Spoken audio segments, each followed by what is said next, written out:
All right, so the term buy what you like should probably be rephrased to something like buy what you like if it has good resale value, or maybe something like buy what is hyped. I think it's time for a Hypebeast rant video.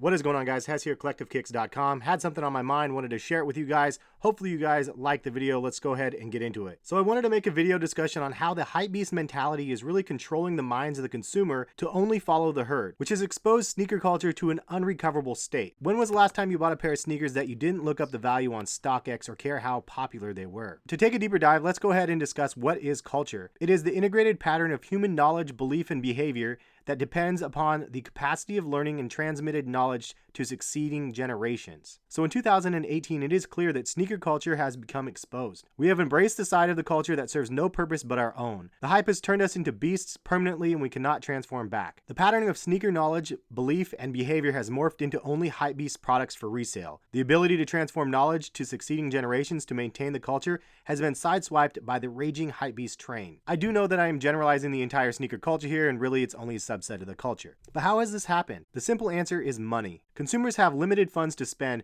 Because of that, they want to ensure that what they buy has value. What is value? The estimated monetary worth of something. The mentality that the item costs $200, so it should be worth $200 at least, is what starts the hypebeast wheels turning. Then the idea of actually spending $200 on the item and having it be worth $400 is beyond entertaining in the society where stacking paper is our ultimate dream. If we had unlimited money, the consumers could diversify what they consume to items that are not hyped and that they actually genuinely like without fear of losing money on the purchase. But unfortunately, we have bills to pay and money doesn't grow on trees, so the average sneakerhead getting caught up in the hypebeast mentality makes sense if you're living on a budget, which is virtually everyone. Sneakers can be a commodity for you to recoup your expense and allow you to be part of the cool crowd at the same time. But what about those rich kids that have unlimited money? Why don't they diversify into things they actually like versus having hypebeast closets? My thought is they want them because they know others place monetary value on them, not necessarily because they want it. In short, they're buying cool. For the other version of value is defined as the regard that something is held to deserve, the importance, worth, or usefulness of something. So they basically have it because they know it is desired, and this concept really isn't exclusive to the wealthy. Regardless, we all want the same thing to some capacity, to fit in, to be cool, or just to be normal. So now that we've established a baseline, sometimes we have to just take a step back and really think for ourselves and for the culture. The conversations have shifted from, I remember copping those sneakers in line, and they were my favorite Jordans because he scored 40 points in them, to now, I remember those sneakers last month, I copped them with a sneaker bot service, but I sold mine instantly because I was afraid that resale value was going to crash. Or how about two people just saying these same words? These are my grails. But unfortunately, the hype has taken over in a lot of situations because a shoe may be limited or hyped up for one reason or another, and people like what they don't really like. So am I trying to tell you to not like a shoe just because it's limited or we all struck out?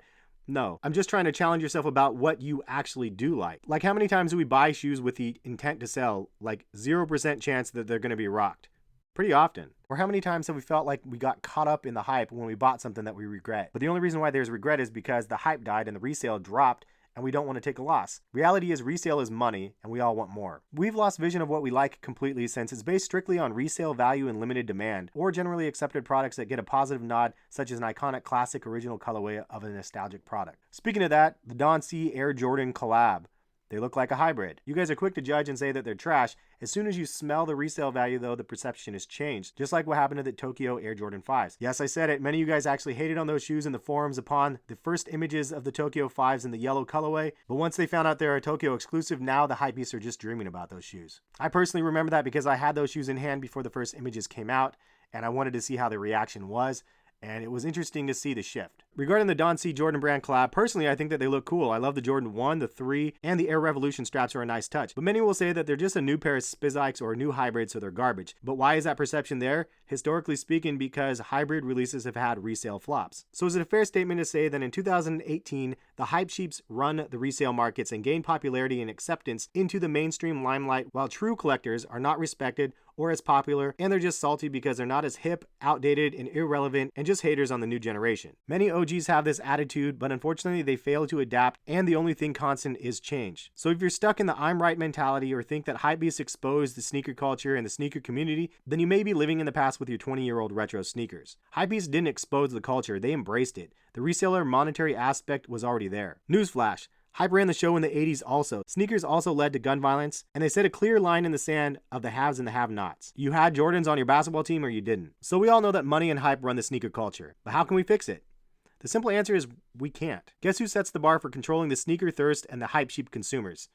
The brands. My original concept that limited sneakers don't really matter to the big box brands because they don't generate enough sales from those small runs is extremely dated. The reality is, in 2018, they've been thriving on limited releases since they can make new ones every week and have them sell out each time. 10,000 limited pairs sold every week over 52 weeks is 520,000 pairs. And another example in streetwear is just look at Supreme and the box logos. If they were available 24/7, they would instantly die down. Also, we have seen what brands deal with when they saturate the market with products. Air Max Zeros, Air Jordans in 2017, the Huaraches, the Ultra Boost, etc., etc. All decent products, but saturation overload and taking up retailer shelves now. And after seeing like 124 different restocks of the Air Jordan 11s this last year, that shows that the brands are playing the market. Instead of just releasing all the products at once, they seem to be time releasing items to create a false demand and are trying to keep the resellers relevant, because we saw what happened in 2016 and 17 with Jordan Brand when they cut the resellers out. Products flopped and hit the outlet shelves and become less desirable, enabling competition like Adidas Boost to gain enough momentum to surpass Jordan Brand in US sales. But are the brands fully to blame?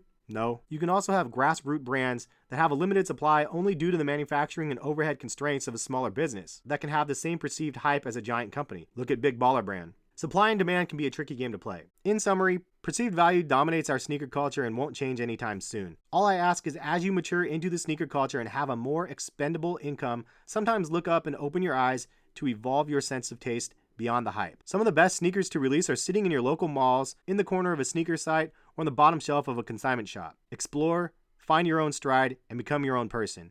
Then share those stories with others, and soon enough, the sneaker culture can rebound from the hype. Hopefully you guys enjoyed this video. It's something that I've been thinking about a lot, and I wanted to share my thoughts with you guys.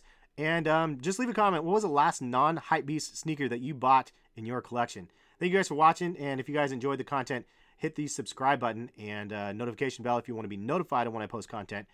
Thumbs up if you liked the video. Thanks for watching. Peace, guys.